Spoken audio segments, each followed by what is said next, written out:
Oi, tudo bem? Você sabe o que é juros? Se você não sabe, eu vou tentar explicar por meio desse vídeo. Não se preocupe, se você não souber, isso é mais comum do que você pensa. Algumas pessoas confundem juros com parcelas.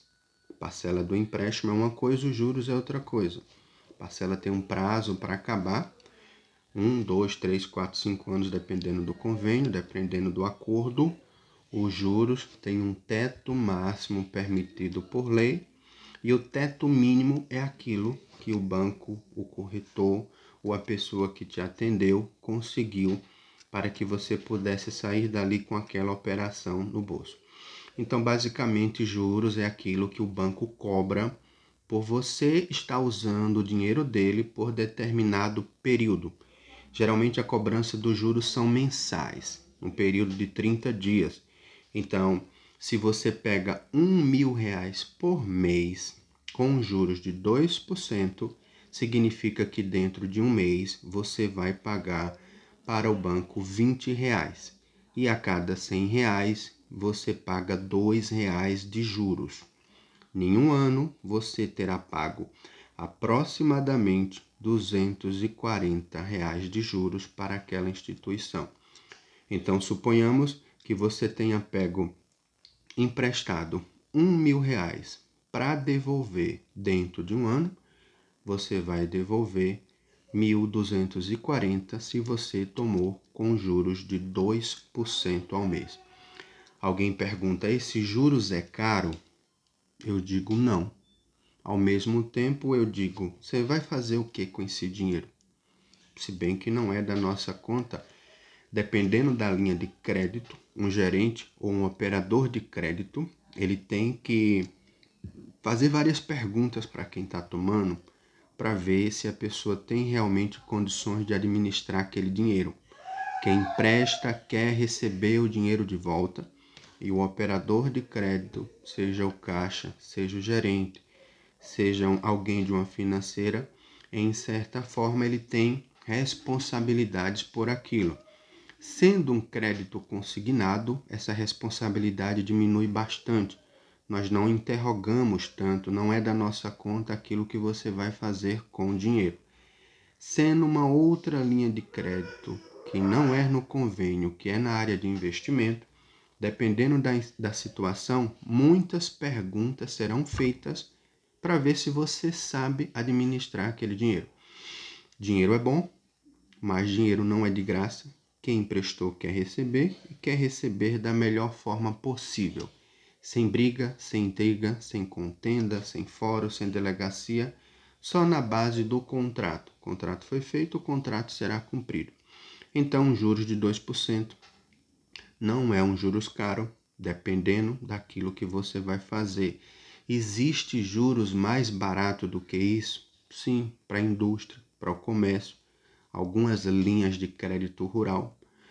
1,97 hoje é a taxa nacional, o teto máximo permitido por lei para aposentados e pensionistas do INSS. Funcionários públicos varia de 2 a 3%. Pessoa física, CDC, que tem conta corrente e é autônomo, essa linha varia de 5 a 9%. E pessoas que estão totalmente endividadas com o nome sujo em uma ou mais instituição ou pessoa, pode chegar entre 17 a 23%. Pasmem. O melhor caminho seria procurar limpar o nome para poder tomar um crédito a um valor bem mais baixo de juros. Mas se a pessoa já está naquela situação, talvez alguma coisa grave ocorreu que a pessoa não conseguiu honrar os compromissos e agora está caindo numa taxa de juros bem alta. Então, às vezes é comum as pessoas dizerem assim: eu tomei um empréstimo e o meu dinheiro não está dando para nada porque eu estou pagando juros altos. Às vezes, eu tenho pena da expressão que aquela pessoa usou, porque de fato não é isso. O que está fazendo com que o dinheiro dela não renda, basicamente é que aquela pessoa só tem uma única fonte de renda. Se você é aposentado ou pensionista ou funcionário público e só tem uma fonte de renda e você mora no Brasil, por exemplo, você vai ver que o preço das mercadorias aumentou bastante. Tem mercadorias que dobrou ou está 3 vezes mais caro, mas o seu salário não dobrou e nem está 3 vezes maior. As mercadorias sim. Então, se você ganhava 1.300 e fazia uma compra de supermercado que dava para passar o mês com R$ 600, infelizmente hoje você não consegue mais. E isso não é por causa do empréstimo que você pegou, porque tem pessoas que não devem empréstimo em lugar nenhum e está passando mesmo aperreio. Então o problema não está no empréstimo, o problema está no preço, na inflação das mercadorias. Isso é a nível mundial, não é só no Brasil.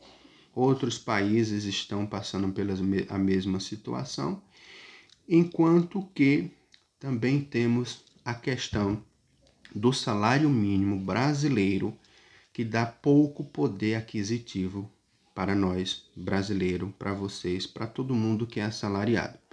Para você ter ideia, um americano ganha em média R$ 9.000 por mês. Você, brasileiro, dependendo de onde você mora, ganha entre 1 a 6 salários mínimos por mês. No interior, é comum que as pessoas sobrevivam com um salário mínimo. Na capital, entre 3 a 5 salário mínimo. Quem tem uma escolaridade maior pode chegar entre 8 e 15 salários mínimos. Mesmo assim, o esforço que você faz para comprar um patrimônio ou adquirir um bem é muito maior que um americano, que um europeu vai fazer. Um americano pode comprar qualquer carro que ele quiser, eu digo qualquer dentro do concebível. Mas digamos que ele queira comprar um carro de R$ 100.000 em um ano. Ele consegue comprar um carro de R$ 100.000 em um ano e ele não vai passar fome por isso. Você, por exemplo, que ganha só um salário mínimo, ou a maioria das pessoas, eu não digo isso em tom de humilhação, digo isso em tom de realidade. Uma pessoa que ganha um salário mínimo vai ganhar, em média, 18, 20 mil reais por ano. Então, ainda que você quisesse, não iria comprar um carro de R$ 100.000. Ainda que você passasse fome para comer, você não iria comprar. Seria preciso você trabalhar, em média, 10 anos para ganhar o que uma pessoa dessa ganha em apenas um ano. Então, a maneira como as pessoas fazem para adquirir um patrimônio vai fazer com que o seu estilo de vida seja melhor ou menos bom. Se você trabalha muito, gasta sua saúde, seu tempo, se não tem tempo para fazer o que você gosta, passear com a sua família, se divertir, comer uma pizza, sei lá, qualquer coisa, a vida que você tem é trabalhar. Infelizmente, essa é a realidade da maioria dos brasileiros, é por conta do poder aquisitivo nosso, que é baixo. Em compensação a de outros países, que o poder aquisitivo é bem maior. Você trabalha menos, ganha mais, consegue ter mais tempo para você e, dessa forma, o seu dinheiro rende mais. Isso é culpa do seu patrão? Não estou dizendo isso. O seu patrão, quem sabe, até gostaria de te pagar mais. O porém é que o seu patrão também, ele tem um faturamento baixo por conta das altas cargas tributárias que o governo impõe a todos que têm empresas abertas. Também a culpa é do governo? Sim e não. Existe um montão de fatores que fazem com que o custo de vida se torne mais alto. Um dos fatores principais é a má administração, que pode ser vista através da corrupção ou do mau emprego do dinheiro público. Esse é um assunto muito complexo para ser abordado em um vídeo de 3, 5, 10 minutos. Mas o que eu quero dizer é o seguinte: aquilo que o banco cobra para emprestar um dinheiro a você nessa situação que você está, no país em que você vive, dependendo daquilo que você vai fazer com o dinheiro, os juros não está caro. Outro fato que faz com que os juros no Brasil sejam caros, eu vejo repórteres, eu vejo jornalistas falando uma coisa às vezes tão boba, mas pense bem, se o poder aquisitivo dos brasileiros fosse um pouquinho maior e as pessoas conseguissem comprar as coisas que elas precisam, o mínimo ou luxo, sem precisar tomar dinheiro em banco, vocês acham que as pessoas estariam tomando dinheiro em banco? Não tem lógica.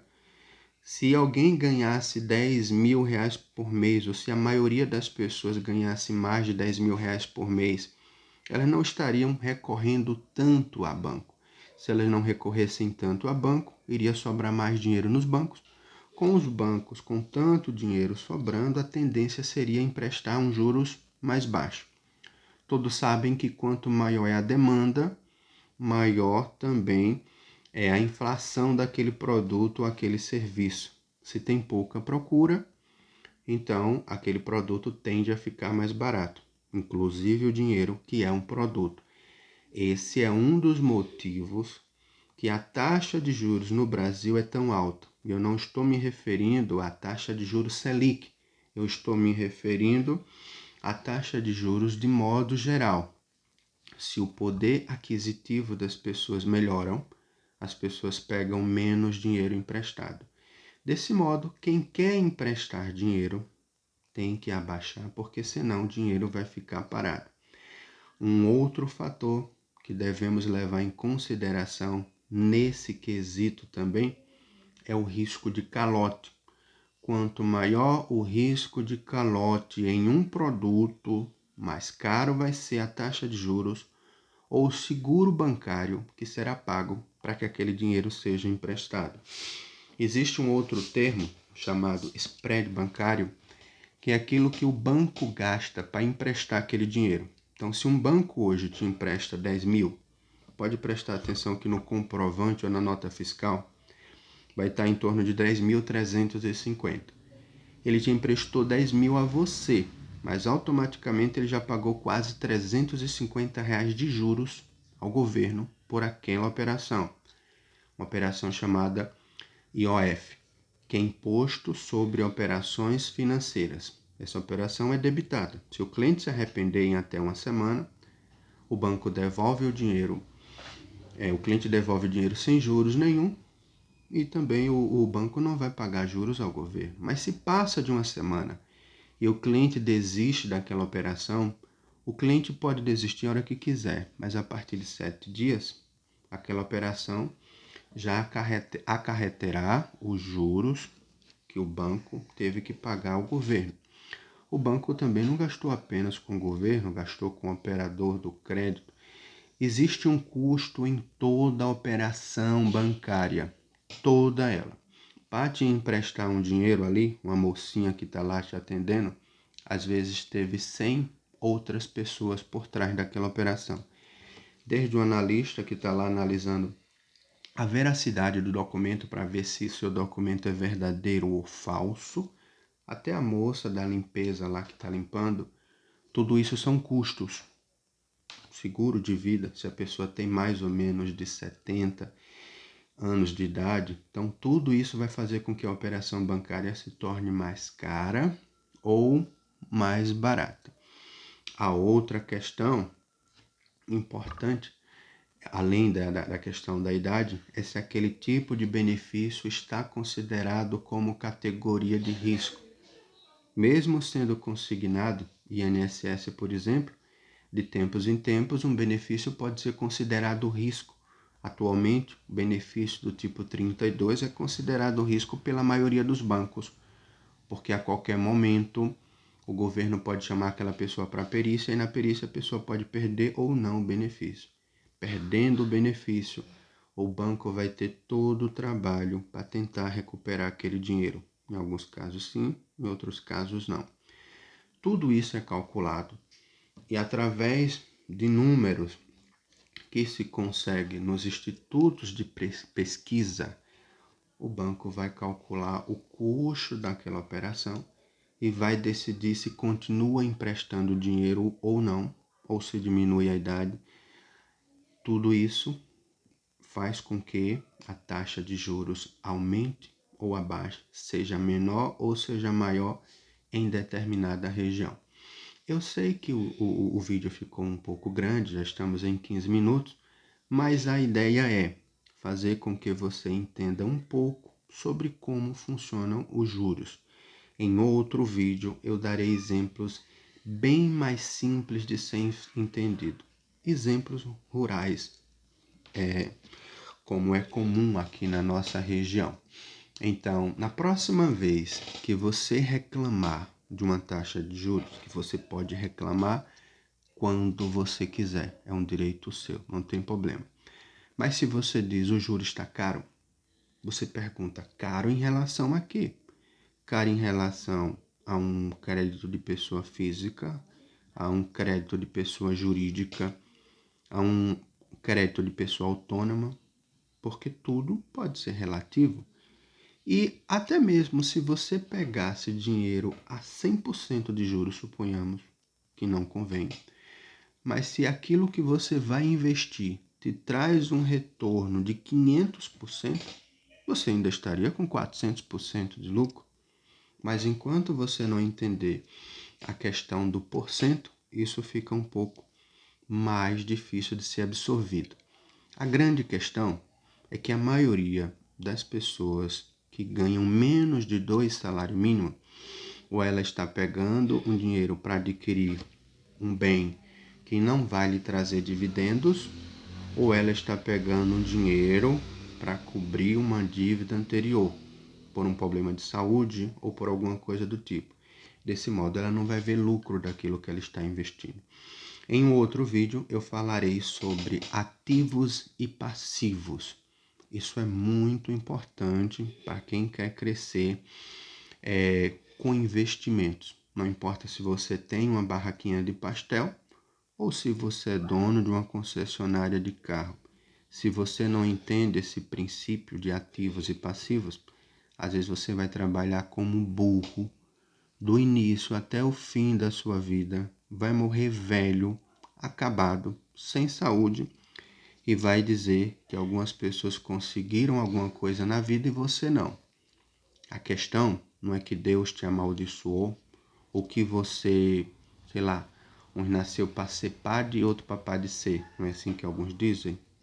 Não acredito nisso, isso não é verdade. A questão é que se você aprende a trabalhar com números e entende como eles funcionam, é bem mais fácil de você atingir um determinado resultado do que aquela pessoa que não aprendeu, que não quer ou que não entende. Na verdade, ninguém é obrigado a entender. Se você entende que se você pegar X reais por mês, você vai pagar Y no final, isso é o bastante. O resto fica para quem quer negociar ou para quem quer entender de um ponto de vista cultural mais avançado. Eu falarei de modo mais explicado em outros 2 vídeos sobre a questão de ativos e passivos e sobre juros também, com exemplo bem mais prático de ser atendido, até numa questão de investimento para quem quer investir. Muito obrigado por ter assistido esse vídeo até o final. Se esse vídeo foi útil para você, compartilhe. E se você mora aqui na região, visite a nossa loja, a nossa financeira. Se quiser fazer alguma simulação de crédito, pedir mais informação, os links estão na nossa descrição. Muito obrigado e tenham todos uma ótima semana.